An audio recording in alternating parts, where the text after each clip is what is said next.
नमस्कार, मैं doctor Ramanivas Sharma Raman YouTube channel पर कॉम्पिटिटिव एग्ज़ाम का ये सेशन सेल पर एमसीक्यू सेशन पार्ट 1 लेकर के बच्चों आपके सामने। आपके कॉम्पिटिटिव एग्ज़ाम करीब है, इसलिए हमने सोचा कि थ्योरेटिकल डिस्कशन कई बार आपको पढ़ाया भी है, तो अब एमसीक्यू सेशन के माध्यम से आपको थ्योरी डीप डिस्कशन के साथ पढ़ाएं। इसीलिए आज सेल का एमसीक्यू सेशन पार्ट 1 लेकर के आए हैं। हमने इसके पहले के वीडियो पर बायोलॉजिकल क्लासिफिकेशन पर एमसीक्यू सेशन लिया था और उसमें आपकी भागीदारी अच्छी थी। कई सारे सवालों का जवाब आपने किया था और कई सारे बच्चों के कमेंट्स देखने को मिले। वो बच्चे कह रहे थे कि साहब सवाल कठिन है। सवाल कठिन है, इसका उत्तर ये है कि वो सवाल आपकी ही परीक्षा में, वो चाहे परीक्षा पीएससी की रही हो, चाहे पीएससी यूपीएससी की रही हो, चाहे पीएनएसटी की रही हो, चाहे नीट की रही हो, वो आपकी ही परीक्षा में वो सवाल पूछे गए थे। उन्हीं सवालों का एक कलेक्शन लेकर के हम बायोलॉजिकल क्लासिफिकेशन पर आए थे। आप ये हमेशा मानकर चलिए कि सवाल सरल नहीं होंगे, और जब सवाल सरल नहीं होंगे तो आपको थ्योरी गंभीरता से पढ़नी होगी।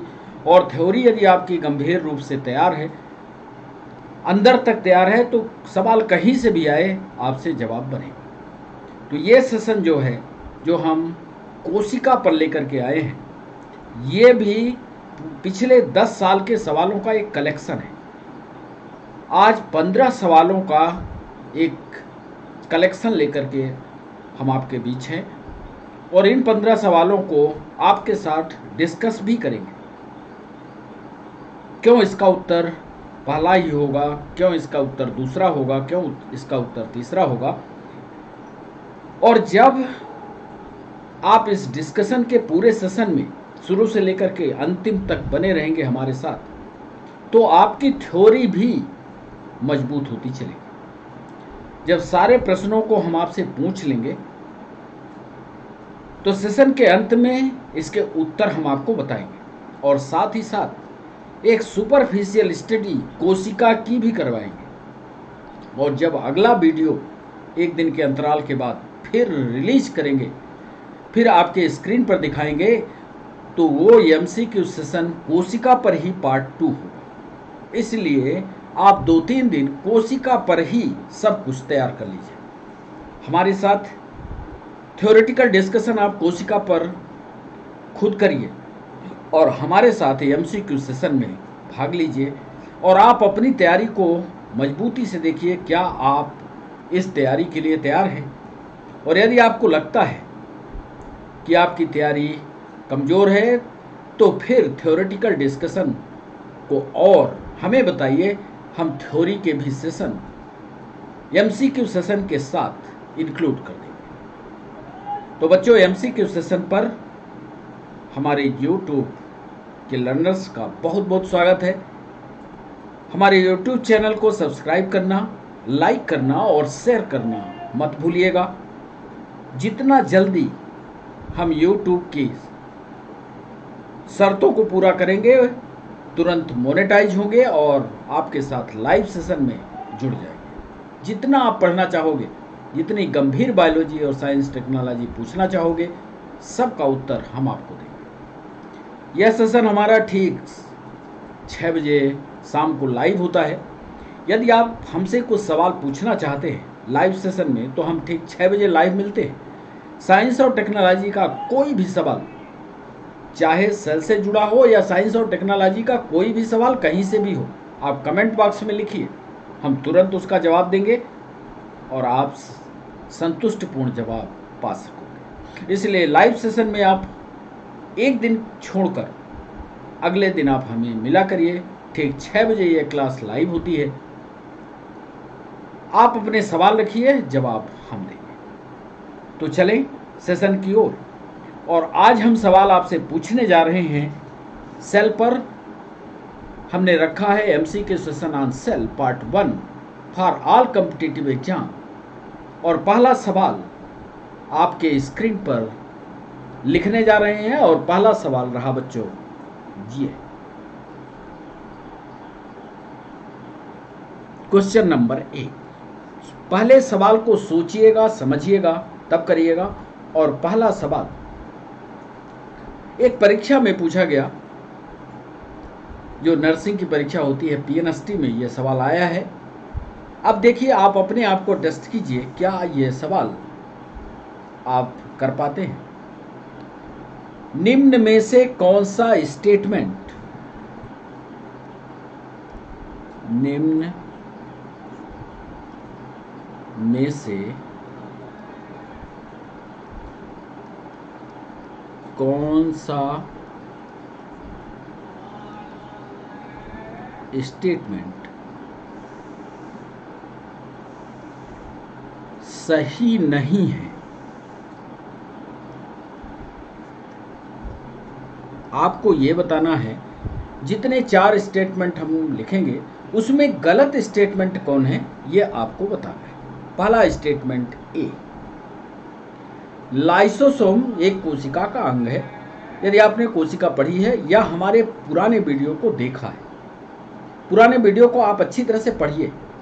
और यदि आप पुराने वीडियो को पढ़ेंगे तो सारे उत्तर आपसे बनेंगे, क्योंकि हम विस्तार से कोशिका को पढ़ा रहे हैं और आगे पढ़ाएंगे भी। तो पहला स्टेटमेंट यह है कि लाइसोसोम का निर्माण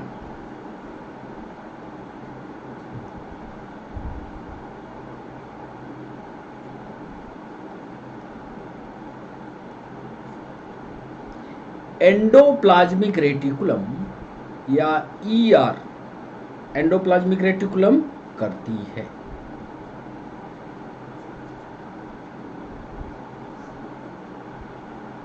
आपको गलत स्टेटमेंट बताना है, ध्यान रखिएगा। कौन सा स्टेटमेंट सही नहीं है, यानी गलत स्टेटमेंट को बताना है। दूसरा उत्तर लिखा, दूसरा स्टेटमेंट लिखा, लाइसोसोम के अंदर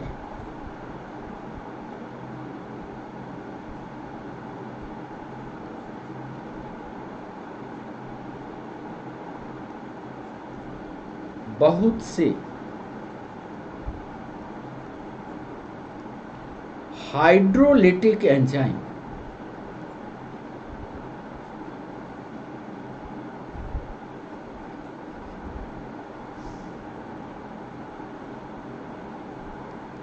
पाए जाते हैं।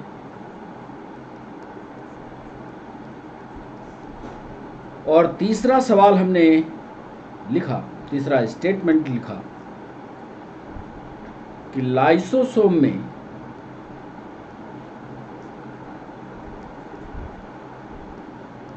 पाए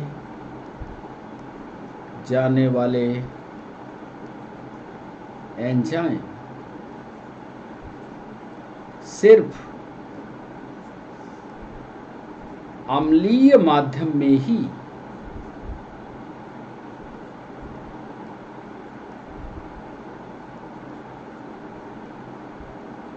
सक्रियता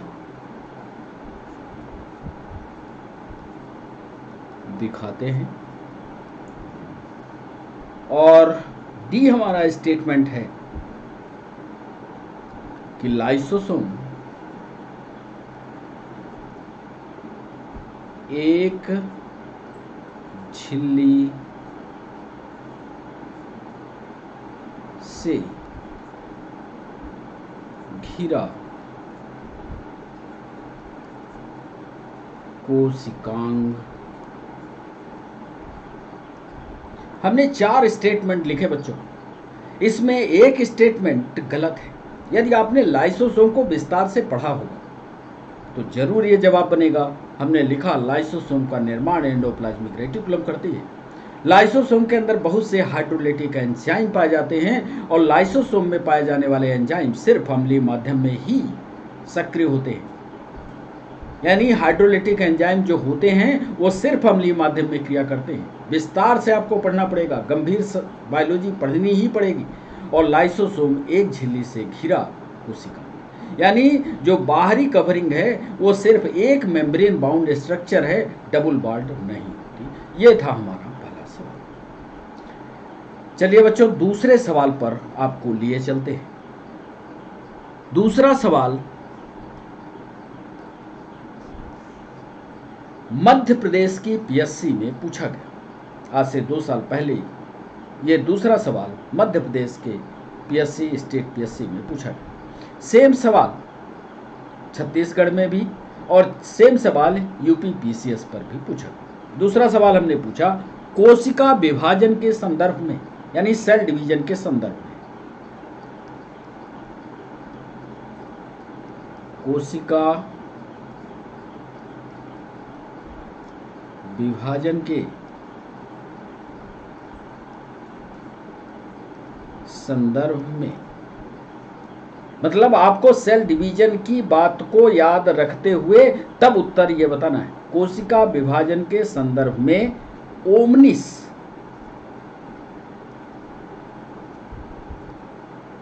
सेलुला इसेलुली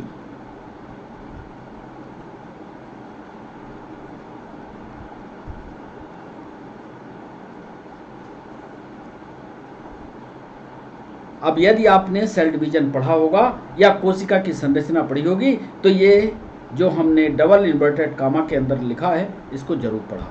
कोशिका विभाजन का संदर्भ ध्यान रखना।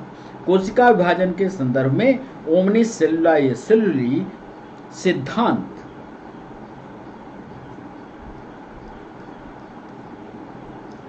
किस वैज्ञानिक के द्वारा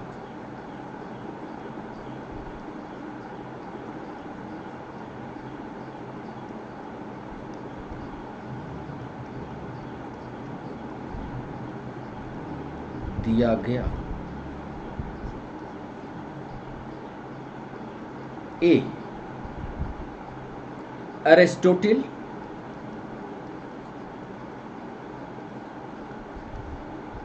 B Rudolf Virchow, C Schwann and D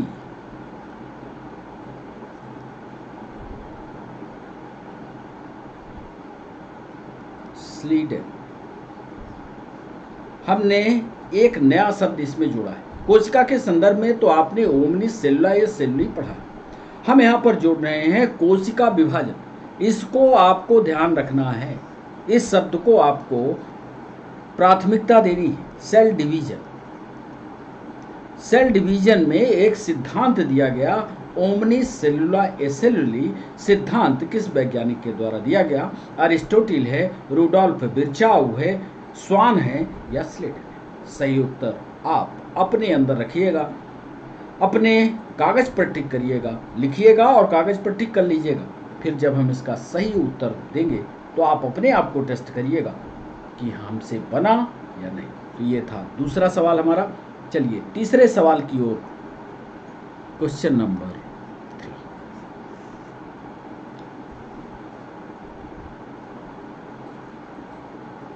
तीसरा सवाल एमपीएसआई में पूछा गया, निम्न में से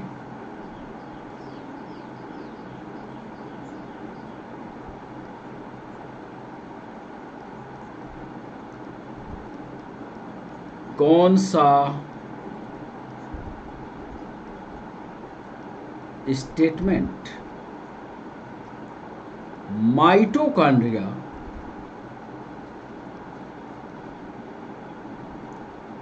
के लिए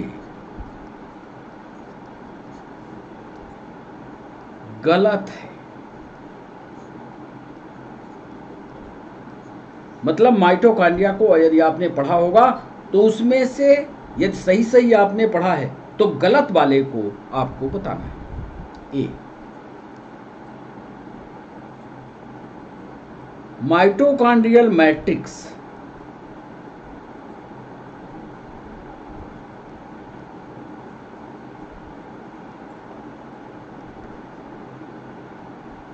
में एक सर्कुलर डीएनए, गोलाकार सर्कुलर डीएनए मॉलिक्यूल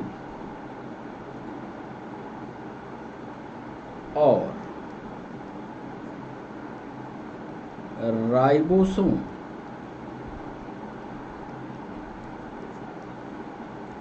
पाए जाते हैं। माइटोकॉन्ड्रिया के जब संरचना देखेंगे तो उसके अंदर का जो भाग होता है वो मैट्रिक्स है। मैट्रिक्स में वो कह रहा है कि क्या सर्कुलर डीएनए या डीएनए या राइबोसोम पाया जाएगा।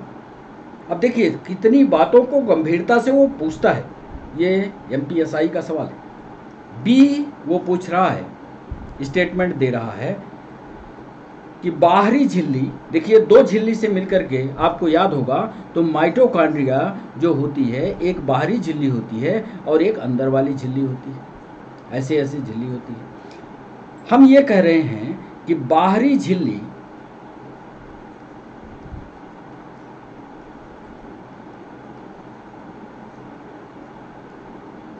कार्बोहाइड्रेट, फैट और प्रोटीन के लिए पारगम्य होती है, परमिएबल होती है।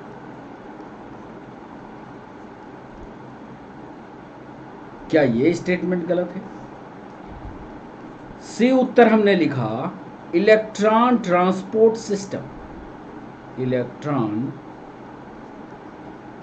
ट्रांसपोर्ट, ये भी माइटोकॉन्ड्रिया का ऊर्जा देने वाला एक तंत्र है। इलेक्ट्रॉन ट्रांसपोर्ट सिस्टम, शॉर्ट में इसको ईटीएस बोलते हैं। इलेक्ट्रॉन ट्रांसपोर्ट सिस्टम के एंजाइम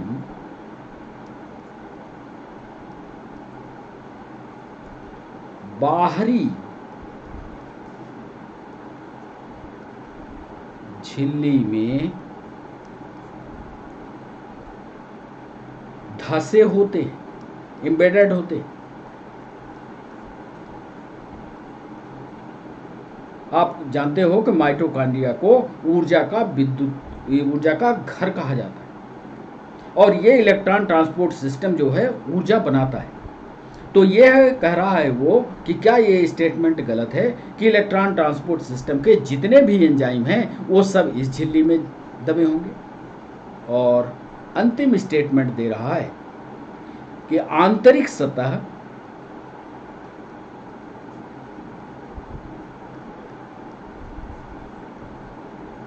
अंदर की तरफ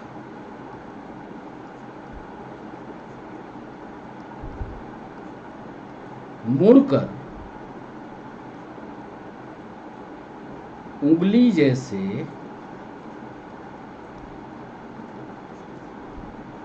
प्रवर्ध बनाती है।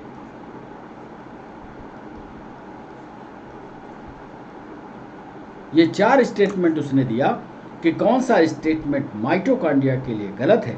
आपको यह बताना है कि माइटोकॉन्ड्रियल मैट्रिक्स में एक सर्कुलर डीएनए होगा और राइबोसोम होगा। दूसरा स्टेटमेंट कह रहा है बाहरी झिल्ली कार्बोहाइड्रेट, फैट, प्रोटीन के लिए पारगम्य होगी। और तीसरा स्टेटमेंट दे रहा कि इलेक्ट्रॉन ट्रांसपोर्ट सिस्टम के एंजाइम बाहरी झिल्ली में एम्बेडेड होते हैं। और चौथा स्टेटमेंट दे रहा है कि आंतरिक सतह अंदर की तरफ मुड़ करके उंगली जैसे प्रवर्ध बनाती है। चित्र में भी दिख रहा है, इसलिए चौथा तो पक्का ही नहीं होगा। चित्र को ध्यान से देखो तो चौथा तो पक्का नहीं होगा। इस तरह से आप पढ़ने की, थ्योरी पढ़ने की कोशिश करो।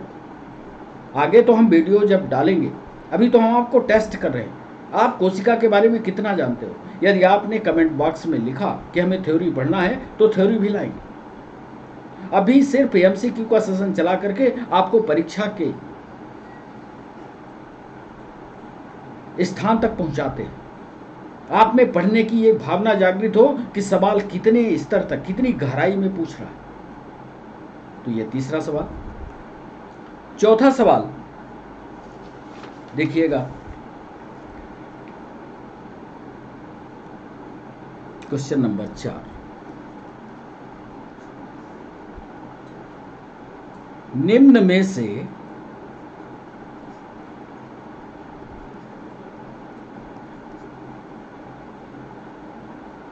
अंगों की जोड़ी कौन से अंगों की जोड़ी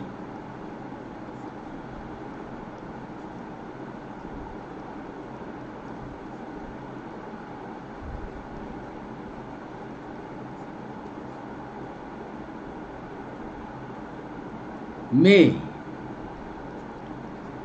डीएनए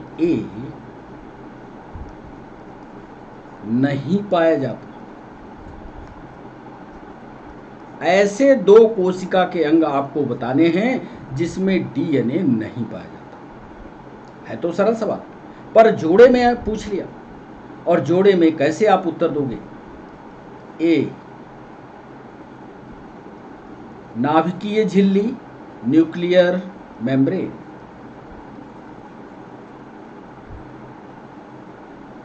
नाभिकीय झिल्ली तथा माइटोकॉन्ड्रिया।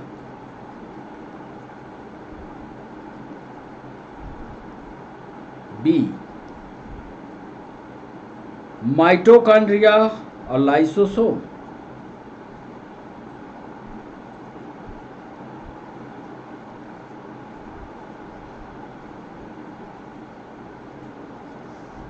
सी, क्लोरोप्लास्ट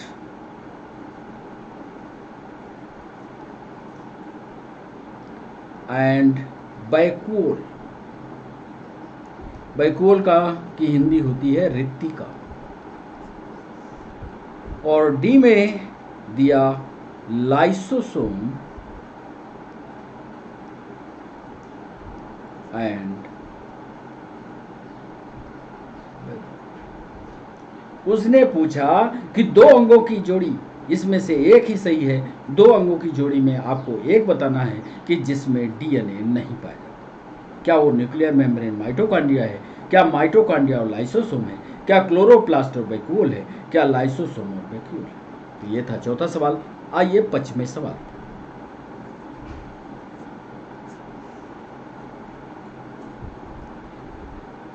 पांचवें सवाल पर यूपीएससी में दो कॉलम बनाया। दो कॉलम में आपको सही मैच करना है। देखिए जरा, दोनों कॉलम का सही मैच कीजिए।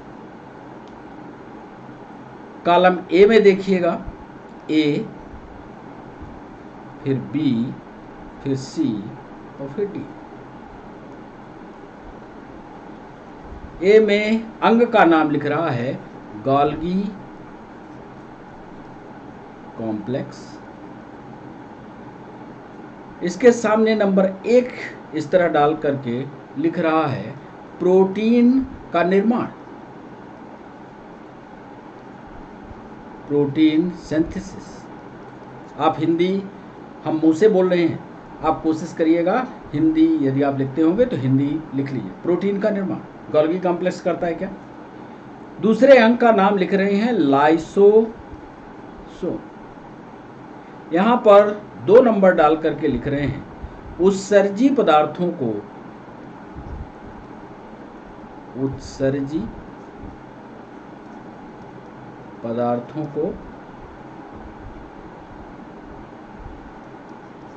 एकत्रित करना।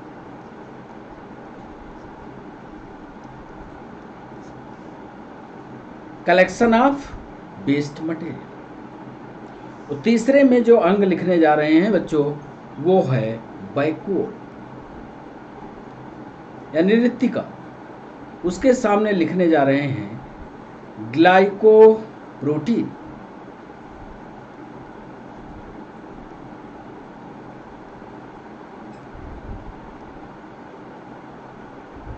और ग्लाइकोलिपिड का निर्माण। और डी पर जो अंग लिखने जा रहे हैं उसका नाम है राइबोसोम। यूपीएससी में ज़्यादा तथ्यात्मक सवाल पूछता है और आजकल तो पीएससी में भी तथ्यात्मक सवालों का जमाना हो गया। अब यहाँ भी तथ्यात्मक सवाल आने लगे हैं, इसलिए आप सतर्क रहिएगा, आपको थ्योरी पढ़नी ही पड़ेगी। राइबोसोम, और राइबोसोम के सामने लिख रहा है बायोमॉलिक्यूल्स का, जैव कणों का, या इसको बायोमॉलिक्यूल्स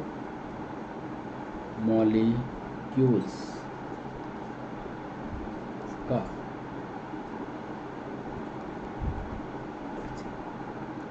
अब आपको सही उत्तर देने के लिए हम लिखने जा रहे हैं ए पर, ध्यान से देखिएगा, A3 B4 C2 D1। B पर लिख रहे हैं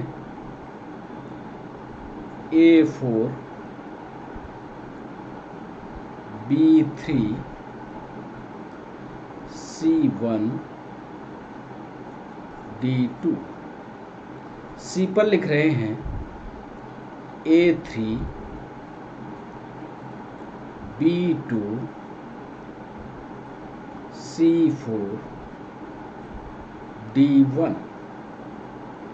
और डी पर लिख रहे हैं A1 B2 C4 और D3। इसमें से सही मिलान वाला जोड़ा कौन सा है? गाल्गी कॉम्प्लेक्स क्या करता है, लाइसोसोम क्या करता है, बैकवॉल क्या करती है, राइबोसोम क्या करता है? यदि आपने सभी के काम पढ़े होंगे, वर्क आपने पढ़ा होगा, तो ये प्रश्न भी आप कर पाएंगे। ये है तथ्यात्मक सवाल। थ्योरेटिकल डिस्कशन इसी को कहते हैं, तथ्य वाले सवाल इसी को कहते हैं। आपको अंदर घुस करके बायोलॉजी को पढ़ना होगा, सेल को पढ़ना होगा, तो सवाल आपसे बनेगा। छठवां सवाल,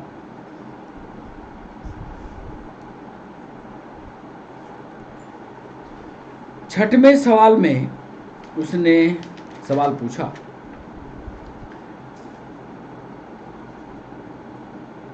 कि गाल्गी कॉम्प्लेक्स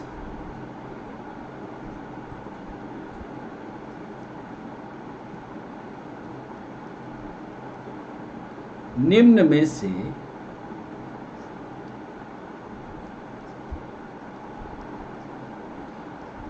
किस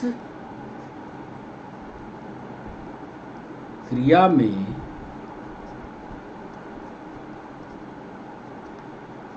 भाग लेता है? आप यदि क्लास में आ गए हैं तो जाइएगा नहीं। माना कि सवाल कठिन है, आपकी परीक्षा में सवाल कठिन आते हैं, नहीं बन रहा है, तो आप रुकिएगा, क्योंकि अंतिम सेशन में हम पूरा डिस्कशन करेंगे, आपको बताएंगे क्यों इसका जवाब ये होगा। और फिर इसके बाद अभी एमसीक्यू पार्ट 1 लेकर के आए हैं, पार्ट 2 लाएंगे, पार्ट 3 लाएंगे, और सेल जब तक तैयार नहीं कर देंगे तब तक एमसीक्यू लाते ही रहेंगे। तो गाल्गी कॉम्प्लेक्स निम्न में से किस क्रिया में भाग लेता है? ए, फैटी एसिड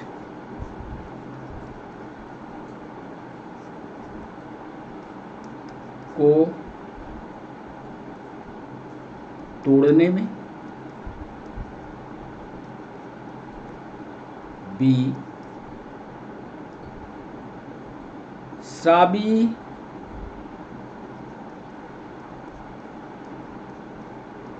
कूपिका, या इसको कहते हैं सेक्रेटरी वेसिकल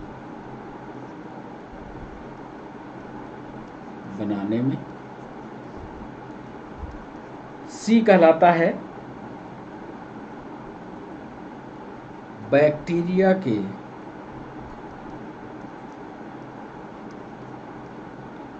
श्वसन में।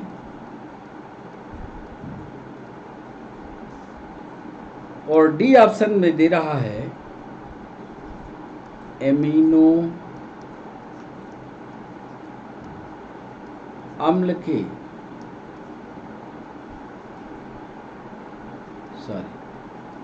सक्रिय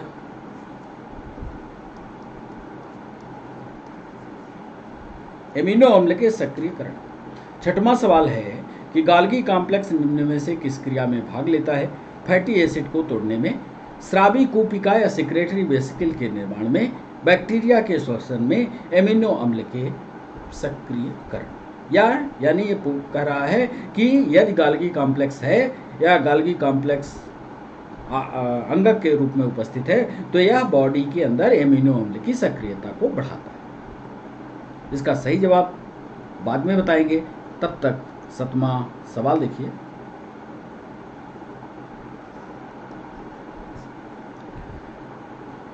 निम्न में से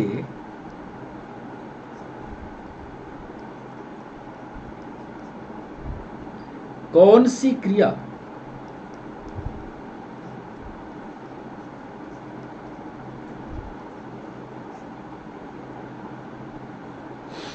RER रफ एंडोप्लाज्मिक रेटिकुलम खुरदुरी एंडोप्लाज्मिक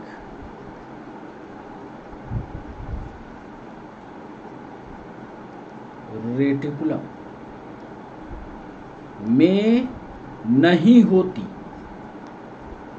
4 अभिक्रियाएं हम लिखने जा रहे हैं और इन 4 अभिक्रियाओं में आपको बताना है कि कौन सी अभिक्रिया है या कौन सी क्रिया है जो रफ एंडोप्लाज्मिक रेटिकुलम में नहीं होती। पहला, प्रोटीन का सतहीकरण, या इसी को अंग्रेजी में कहेंगे तो फोल्डिंग ऑफ प्रोटीन। बी में लिख रहे हैं प्रोटीन का एक प्रक्रिया होती है, ये भी प्रोटीन के निर्माण में ही, शायद आपने ना पढ़ा हो, इसको किसी दिन हम विस्तार से समझाएंगे। ग्लाइकोसाइलेशन,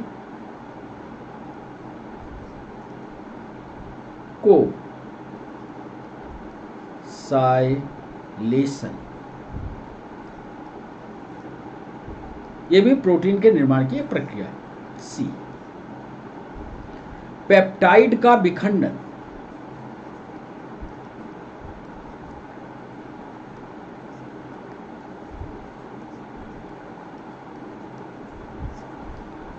और अंतिम सवाल हमने पूछा फास्फोलिपिड की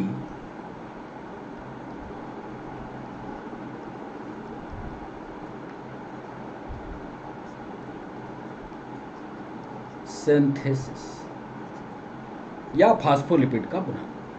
निम्न में से कौन सी क्रिया RER यानी खुरदुरी एंडोप्लाज्मिक रेटिकुलम या रफ एंडोप्लाज्मिक रेटिकुलम में नहीं होती? क्या प्रोटीन का सतहीकरण है, या फोल्डिंग है प्रोटीन की, क्या प्रोटीन का ग्लाइकोसाइलेशन है, या पेप्टाइड का विखंडन है, या फास्फोलिपिड की सिंथेसिस? 8वां सवाल,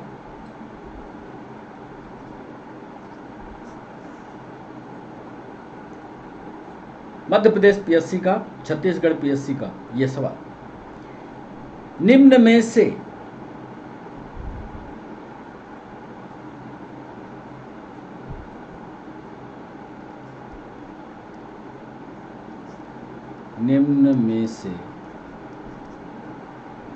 कौन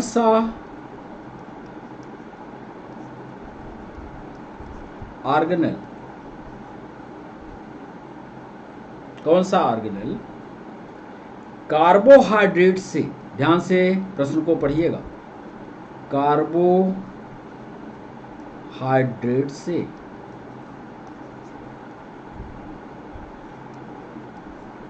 ऊर्जा लेकर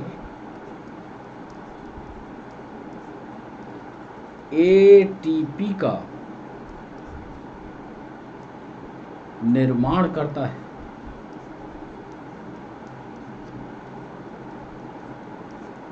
ये 2-3 बार PNST में पूछा गया।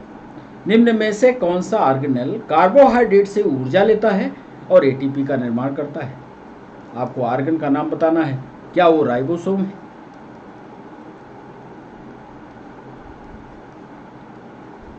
बी में आपको बताना है क्लोरोप्लास्ट है क्या वो?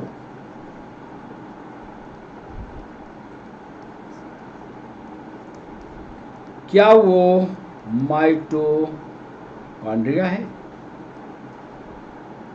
और अंतिम में बताना है कि क्या वो लाइसोसोम्स है। 8वें सवाल पर उसने पूछा है कि कौन सा ऑर्गेनल है जो कार्बोहाइड्रेट से ऊर्जा लेकर एटीपी का निर्माण करता है। क्या वो राइबोसोम है, क्या वो क्लोरोप्लास्ट है, क्या वो माइटोकॉन्ड्रिया है, क्या वो लाइसोसोम है। और चलिए 9वें सवाल की ओर।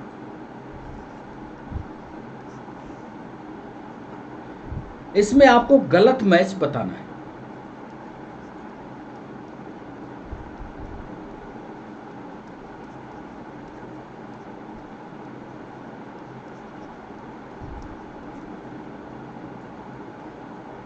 देखिएगा कौन सा इसमें गलत मैच है। गैस बैकूल,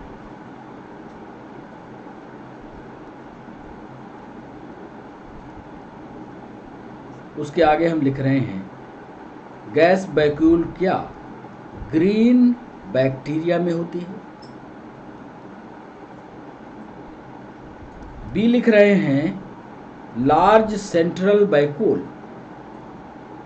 लार्ज सेंट्रल बैक्यूल बड़ी रिक्तिका किस में होती है? ये एनिमल सेल, जंतु कोशिका की।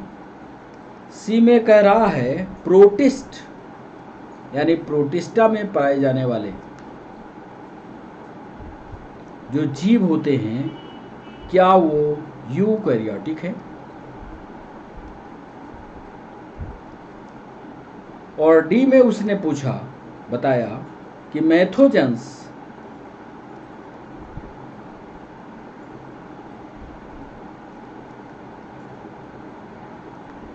क्या प्रोकैरियोटिक है?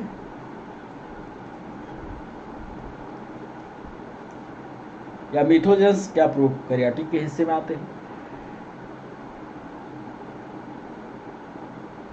इसमें से गलत मैच आपको सेलेक्ट करना है। क्या वो गैस बैक्यूल है, क्या large central vacuole animal cell में है, क्या वो प्रोटिस्ट यूकैरियोटिक होते हैं, क्या मिथोजेंस प्रोकैरियोटिक हैं।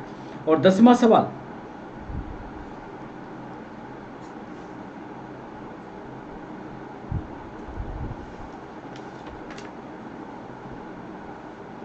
अब इस प्रश्न को जरा गंभीरता से, गलत कथन आपको बताना है।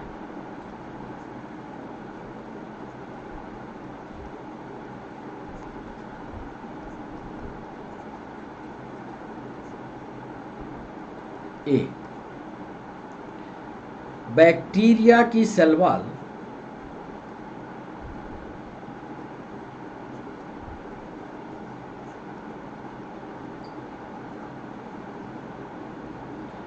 पेप्टिडोग्लाइकन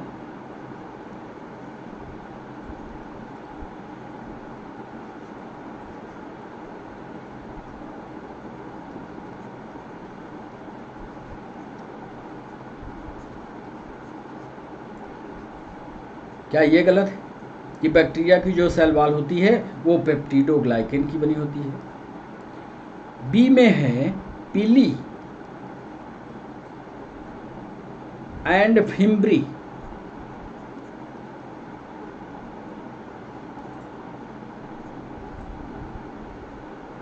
ये दो रचनाएं मुख्य रूप से, इसका चित्र भी आगे हम दिखाएंगे, मुख्य रूप से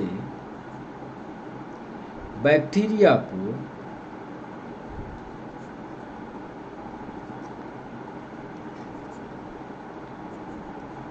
चलने में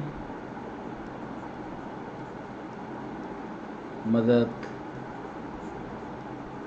करती है। सी ऑप्शन है साइनोबैक्टीरिया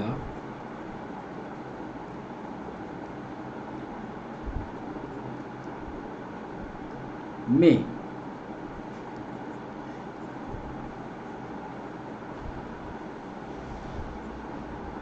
फ्लैजिलेटेड सेल्स का, कशाभिकीय कोशिकाओं का, सेल्स का अभाव होता है। और डी ऑप्शन में दे रहे हैं आपको माइकोप्लाज्मा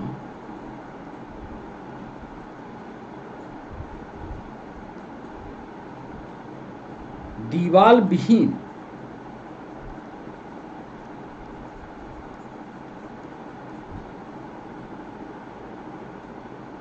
माइक्रो ऑर्गेनिज्म है। 10वें सवाल पर हमने पूछा आपसे, गलत कथन आपको बताना है कि बैक्टीरिया की सेल वॉल जो होती है पेप्टिडोग्लाइकेन की बनी होती है। पिल्ली और फैम्ब्री मुख्य रूप से बैक्टीरिया को चलने में मदद करती है। साइनोबैक्टीरिया में फ्लैजिलेटेड सेल्स का अभाव होता है। और डी में हमने कहा माइकोप्लाज्मा दीवाल विहीन माइक्रो ऑर्गेनिज्म। आइए 11वें सवाल पर।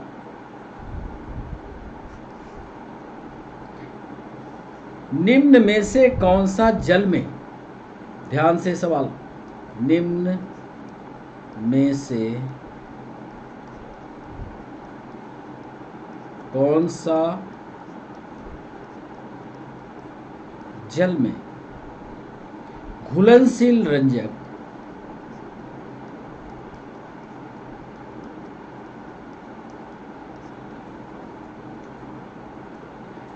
पौधों की कोशिका के रिक्तिका में, पौधों की कोशिका के रिक्तिका, रिक्तिका का मतलब बैकवर्ड,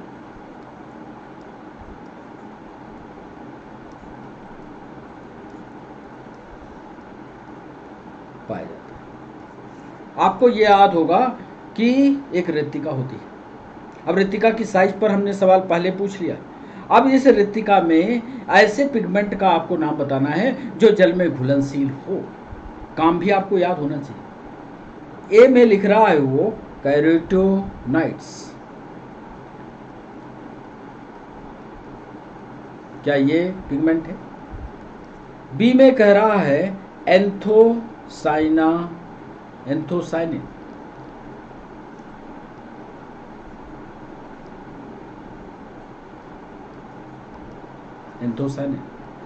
सी में लिख रहा है जेंथोफिलस,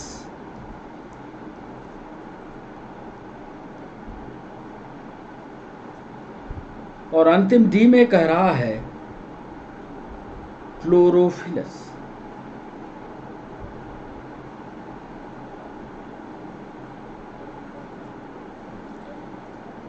कौन सा जल में घुलनशील डाइज है जो पौधों की कोशिका के रिक्तिका में पाया जाता है? क्या वो कैरोटीनॉइड है, क्या एंथोसाइनिस है, क्या जेंथोफिलस है, क्या क्लोरोफिलस है?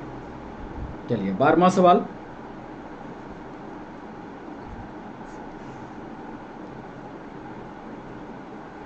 निम्न में से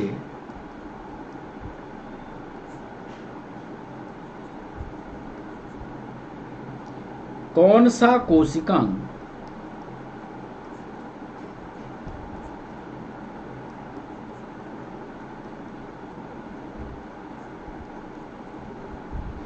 एक कोशिकीय झिल्ली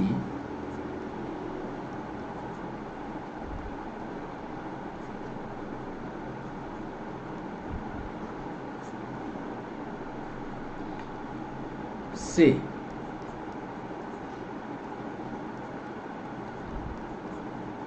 घिरा होता है? 4 कोशिकाओं के नाम हम लिखेंगे। इसमें आपको बताना है कि जो सिंगल वॉल्ड संरचना है वो कौन सी है। ए पर लिख रहे हैं लाइसोसोम, बी पर लिख रहे हैं न्यूक्लियाई, सी पर लिख रहे हैं माइटोकॉन्ड्रिया, और डी पर लिख रहे हैं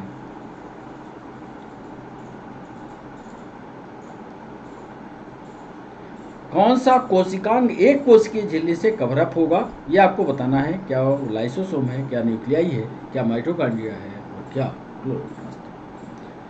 चलिए 13वें सवाल पर ले चलते हैं आपको। 13वें सवाल पर हमने पूछा है कि निम्नलिखित में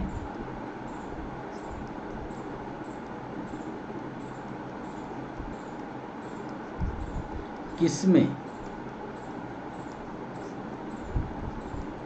डीएनए नहीं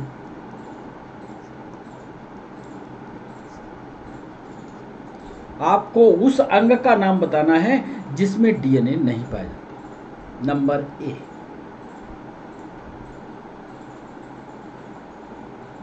nucleus, number B mitochondria, number C chloroplast और number D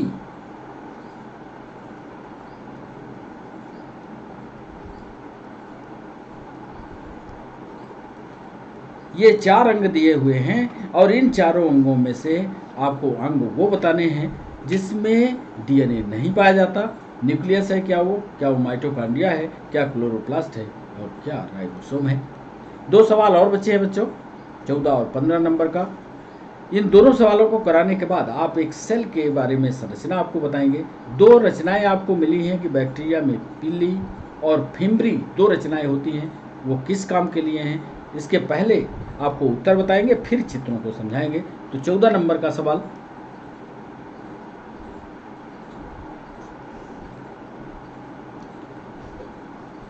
prokaryotic cell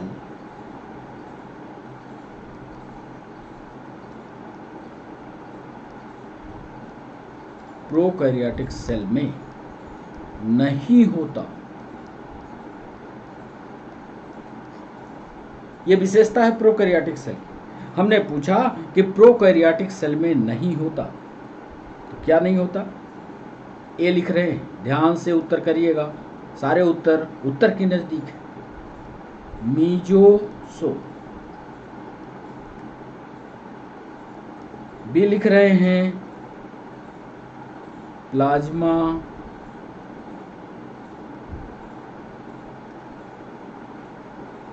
membrane. सी लिख रहे हैं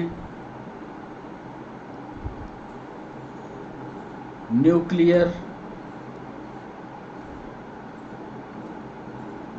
नाभिकीय झिल्ली। ये प्लाज्मा मेम्ब्रेन है, ये नाभिकीय झिल्ली है। और अंतिम लिख रहे हैं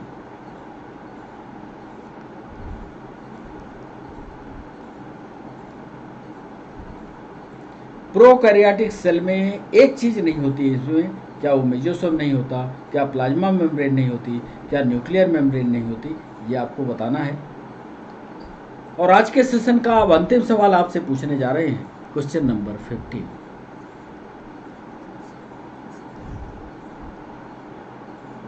नाभिकीय झिल्ली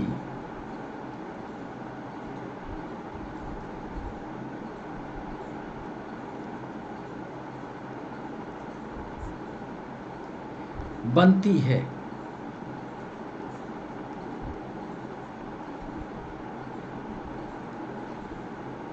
नाभिकीय झिल्ली कहाँ, न्यूक्लियस के चारों तरफ। हमने सवाल ये पूछा है कि नाभिकीय झिल्ली किससे बनती है, आप बताइएगा। क्या यह माइक्रो ट्यूब्यूल से बनती है, ये पीएनएसटी में सवाल पूछा गया। क्या यह RER यानी रफ एंडोप्लाज्मिक रेटिकुलम, RER मतलब जो खुरदुरी वाली एंडोप्लाज्मिक रेटिकुलम है। सी स्मूथ एंडोप्लाज्मिक रेटिकुलम यानी चिकनी endoplasmic reticulum, smooth endoplasmic reticulum. या डी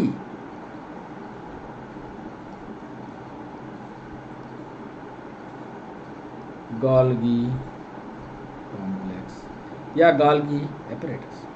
हमने 15वें सवाल यानी अंतिम सवाल में आपसे पूछा कि नाभिकीय झिल्ली किसकी बनी होती है, क्या वो माइक्रोट्यूब्यूल है, क्या रफ एंडोप्लाज्मिक रेटिकुलम है, क्या स्मूथ एंडोप्लाज्मिक रेटिकुलम है, क्या वो गोल्गी बॉडी या गोल्गी कॉम्प्लेक्स है। ये 15 सवाल हमने आपसे पूछे हैं। 15 सवालों में आपसे कितने उत्तर बने इसको हम बाद में बताएंगे। इसके पहले एक कोशिका की सामान्य संरचना आपको दिखा दें। ये देखिए, ये रही कोशिका। इस कोशिका में सारे कोशिकांग हैं, ये देख रहे हैं। ये प्लाज्मा मेम्ब्रेन है। प्लाज्मा मेम्ब्रेन इसलिए है इस लाइन में क्योंकि ये एनिमल सेल है, देख रहे हैं। और एनिमल सेल होने के कारण इसमें प्लाज्मा मेम्ब्रेन। और एक सामान्य कोशिका में सेंटर में न्यूक्लियस है, न्यूक्लियोलस है, एंडोप्लाज्मिक रेटिकुलम देख रहे हैं। ये वाली जो रचना है यही कहलाती है RER, रफ एंडोप्लाज्मिक रेटिकुलम। और इसके पास ये जो दूसरा हिस्सा आपको देख रहे हैं ये कहलाती है स्मूथ एंडोप्लाज्मिक रेटिकुलम। ये जो रचना है ये कहलाती है गोल्गी कॉम्प्लेक्स। साथ में ये माइटोकॉन्ड्रिया लगी। अब राइबोसोम कहाँ है, कैसे है, ये पूरी संरचना जब एक बार आप ध्यान से इसको पढ़ लोगे, जो संरचना हमने लगा दी है, तो आपको सारी की सारी चीज़ें क्लियर हो जाएंगी। गोल्गी वेसिकल क्या होते हैं, गोल्गी एपरेटस क्या होता है, ये सारी चीज़ें आप समझेंगे। तो इसको समझने के लिए आप अच्छी तरह से एनिमल सेल स्ट्रक्चर को अच्छी तरह से समझ लीजिएगा। एक संरचना हमने उधर ऑब्जेक्टिव में आपसे पूछी है कि बैक्टीरिया में एक विशेष रचना होती है जिसको फेम्ब्री कहते हैं और पिली कहते हैं। क्या यह सवाल पूछा था कि क्या यह चलन में मदद करती है? अभी भी इस सवाल का ये देख रहे हो, ये बैक्टीरिया के शरीर की सतह पर पाई जाती है। और ये बैक्टीरिया की संरचना में ये सवाल UPSC ने पूछा है, SI ने भी पूछा है, PNST ने भी, और झारखंड की PSC ने भी सवाल को पूछा। तो फेम्ब्री और पिली ये जो रचनाएं होती हैं ये किस के लिए, क्या ये चलने में मदद करती हैं, ऐसा हमने पूछा है उधर। तो अभी इसको राज ही रहने देते हैं। जब लौटेंगे इधर तो फिर आपको बताएंगे कि पिली और फेम्ब्री क्या करते हैं। ये संरचना यहाँ आपको दिखाई है। अब चलते हैं उत्तर की ओर, और पहले आपको उत्तर दिखा दें फिर सेशन का समापन करें। तो पहले प्रश्न का जवाब आपको पहले दें। अब आप तैयार होंगे प्रश्नों के उत्तर के लिए। तो पहला सवाल हमने जो आपसे पूछा था उसमें पूछा था कौन सा स्टेटमेंट सही नहीं है, और इसमें आपको बता दें कि इस स्टेटमेंट में 3 स्टेटमेंट ये पूरी तरह से सही है। सिर्फ ए वाला स्टेटमेंट ये आधा गलत है। इसमें लाइसोसोम का जो निर्माण है वो एंडोप्लाज्मिक रेटिकुलम और गोल्गी कॉम्प्लेक्स दोनों मिलकर करते हैं। मतलब गोल्गी कॉम्प्लेक्स और एंडोप्लाज्मिक रेटिकुलम ये दोनों मिलकर के लाइसोसोम का निर्माण करते हैं। इसलिए इसका पहला जवाब सही। हर सवाल के साथ एक कंप्लीट डिस्कशन रखिएगा तो थ्योरी आपकी मजबूत हो जाएगी। दूसरा सवाल था कोशिका विभाजन के संदर्भ में। हमने या परीक्षक ने आपको घुमाने के लिए यहाँ एक शब्द को जोड़ दिया था, सेल डिवीजन। यह सेल की ही बात चल रही थी, इसलिए रोडोल्फ विर्चाउ इसके सही जवाब होंगे, रोडोल्फ ही आएंगे। तीसरा सवाल हमने पूछा था निम्न में से कौन सा स्टेटमेंट माइटोकॉन्ड्रिया के लिए गलत है। तो तीसरे सवाल पर आपको माइटोकॉन्ड्रिया का चित्र बताया था। सारे स्टेटमेंट सही है, सिर्फ एक गलत है। जिसमें गलत क्या है, इलेक्ट्रॉन ट्रांसपोर्ट सिस्टम के एंजाइम बाहरी झिल्ली में धंसे होते हैं, गलत है। ये बाहरी नहीं, अंदर की झिल्ली में ये क्रिस्टी होती है। आप चित्र देखिएगा तो ये जो रचना ऐसी ऐसी होती है ना, इसके ऊपर ऐसे बल्ब के आकार के रचनाएं। गंभीरता से इस चित्र को पढ़िएगा तो ये जो रचनाएं होती हैं ये रचनाएं इलेक्ट्रॉन ट्रांसपोर्ट सिस्टम के लिए मदद करती हैं। यही एंजाइम धंसते हैं, तो बाहरी झिल्ली नहीं आंतरिक झिल्ली में धंसे होते हैं, इसलिए इसका सी आंसर सही होगा। चौथा सवाल निम्न में से कौन से अंगों की जोड़ी में डीएनए नहीं पाया जाता। चौथे सवाल का जवाब आपने भी किया होगा, हम भी कर देते हैं, इसको तो कर लिया होगा आपने। यहाँ भी डीएनए है, यहाँ भी डीएनए है, यहाँ भी डीएनए है, यहाँ पर डीएनए नहीं होता, तो लाइसोसोम और वैक्यूल इसका सही जवाब होगा। 5वें सवाल पर दोनों कॉलम का सही मैच करना था। इसमें आपको दिक्कत पक्का हुई होगी, यूपीएससी ने सवाल पूछा था। तो एक को यदि मिला लेते आप, तो गाल्गी कॉम्प्लेक्स क्या काम करता है, इसका सही उत्तर मिलाइएगा कि गाल्गी कॉम्प्लेक्स का काम क्या होता है। तो एक को सही मिलाइएगा तो हो सकता है आपसे सेट हो जाए, मिला लीजिएगा। इसका सही जवाब, सही मैच जो है 5वें का ए, मिलाइएगा। ए तीसरे से ग्लाइकोप्रोटीन ग्लाइकोलिपिड, बी चौथे से लाइसोसोम जैव कणों का पाचन करता है, बायो मॉलिक्यूल्स जो जाते हैं उनका पाचन करता है। रिक्तिका जो होती है वो क्या काम करती है, C2 करेगा। उत्सर्जी पदार्थों को एकत्र करता है, बिल्कुल सही है। राइबोसोम क्या करता है, प्रोटीन सिंथेसिस करता है। यदि ऐसा मिलाए होते तो आपके सारे के सारे उत्तर सही होते। थोड़ी सी टेक्निकल बात होती है, देखने में जरूर प्रश्न लंबा होता है पर टेक्निकल बात होती है। 6वां सवाल, गाल्गी कॉम्प्लेक्स निम्न में से किस क्रिया में भाग लेता है, ये तो आपको याद ही होगा। कई बार ये सवाल हमने जब अनअकैडमी पर थे तो अनअकैडमी पर भी ये सवाल हम पूछा करते थे, आपसे उत्तर गलत होता था। आज यहाँ आपको विस्तार से बता दें, गाल्गी कॉम्प्लेक्स स्रावी कूपिका बनाती है। ये गाल्गी कॉम्प्लेक्स की रचना बता दें, और ये स्रावी करके ऐसी कूपिकाएं बनाती है, इसी को वेसिकल कहते हैं। ये वेसिकल का निर्माण इसी से होता है।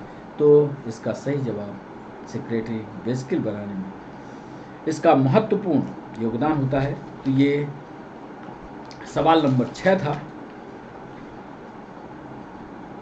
7वें सवाल पर चलें, कौन सी क्रिया RER में मदद करती है।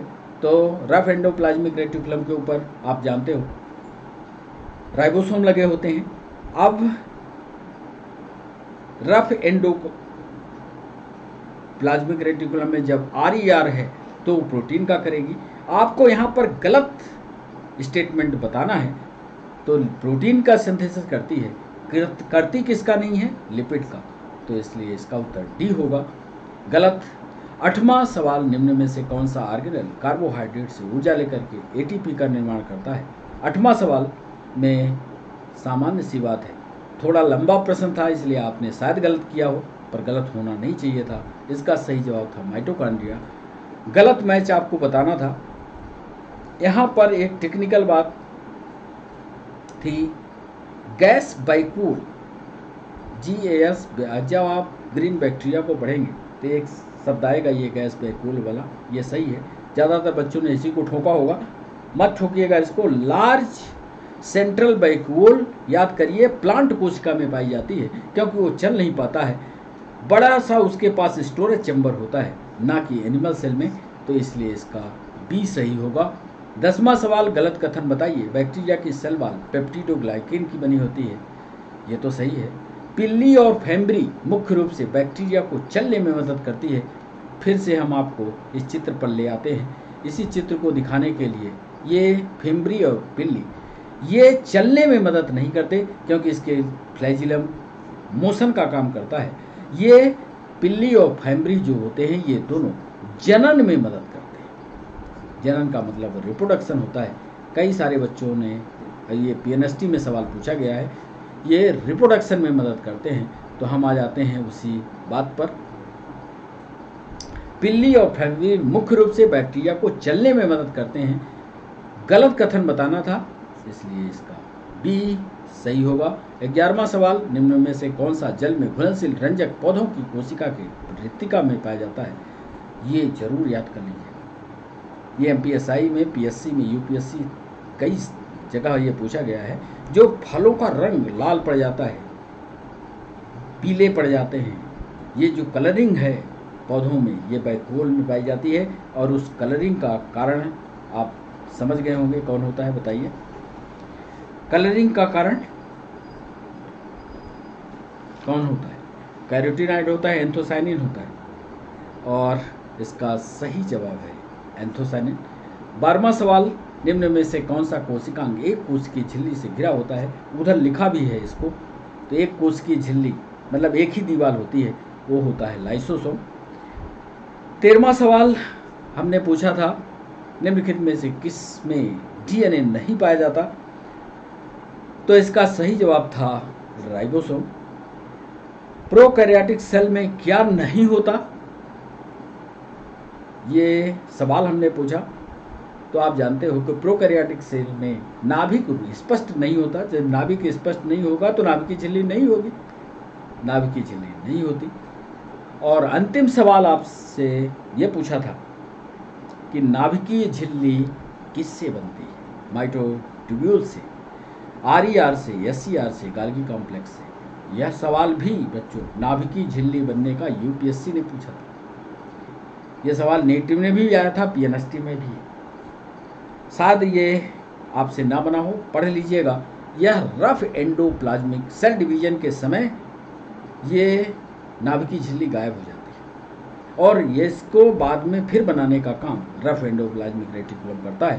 तो याद कर लीजिएगा, रफ एंडोप्लाज्मिक रेटिकुलम। तो ये 15 सवाल आज हमने आपसे पूछे।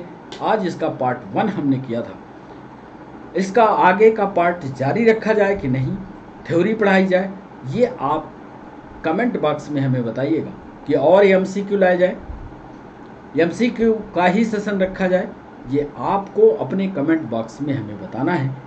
आप हमारे साथ इस पूरे सेशन में जुड़े रहे, इसके लिए सभी बच्चों का बहुत बहुत शुक्रिया। चैनल को सब्सक्राइब करना, चैनल को लाइक करना, ये आपकी जिम्मेदारी है।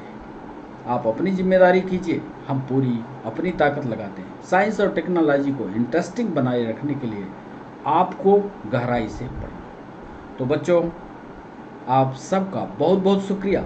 आप ज़रूर बताइएगा एमसीक्यू का सेशन लाया जाए कि फिर थ्योरी लाई जाए। तो आप कमेंट बॉक्स में हमें बताइएगा। बच्चों, बाय बाय, नमस्कार।